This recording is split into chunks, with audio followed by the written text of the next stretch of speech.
Hello, this is Dow TV and let's take a look at what mattered throughout the week. Russia's government has resigned hours after President Vladimir Putin proposed sweeping constitutional changes that could prolong his stay in power. If approved by the public, the proposals will transfer power from the presidency to parliament. Mr. Putin is due to step down in 2024 when his fourth term of office comes to an end, but there is speculation he could seek a new role or hold on to power behind the scenes. Mr. Putin put forward his plans in his annual State of the Nation address to lawmakers. Later, in an unexpected move, Prime Minister Dmitry Medvedev announced that the government was resigning to help facilitate the changes. Mr. Putin also suggested an increased role for an advisory body called the State Council. The council, which is currently chaired by Mr. Putin, comprises the heads of Russia's federal regions. Mr. Putin said it had proved to be highly effective.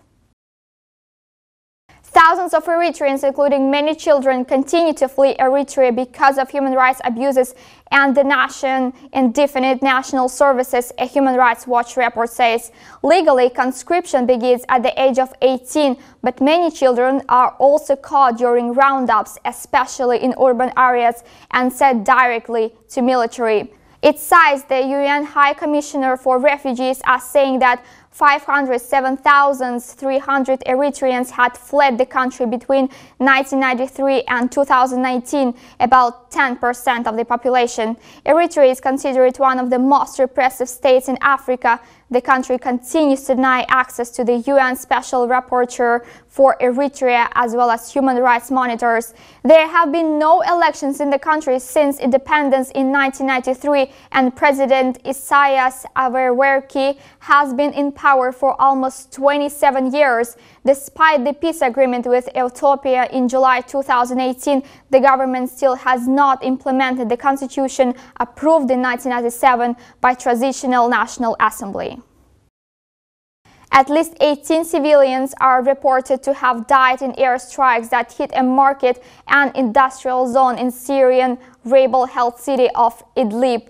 A monitoring group said Russian and Syrian government planes carried out the attacks. The airstrikes happened despite a ceasefire brokered earlier this month by Russia and Turkey. Idlib is the capital of the northwest province of the same name and is the last stronghold of rebel groups. Neither the Syrian government nor its Russian allies have so far commented on the latest airstrikes.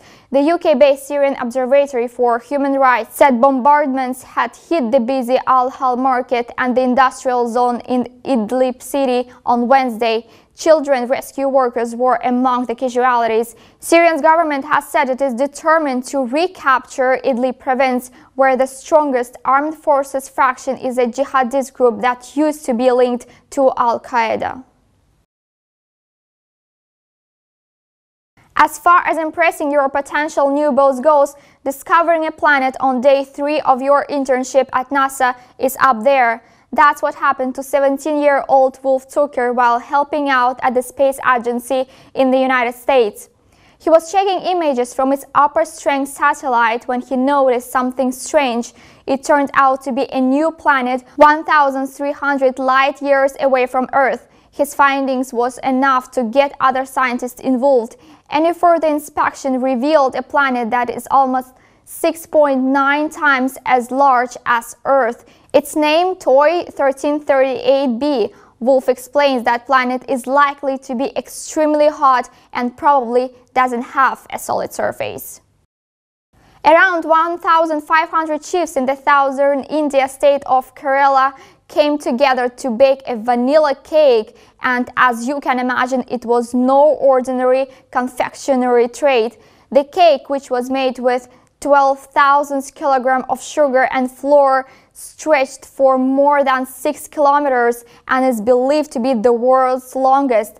The chiefs were trying to break the world record for the longest cake. The honor is currently held by Chinese chefs who baked a cake about half as long in 2018. And that's it for today. See you next time.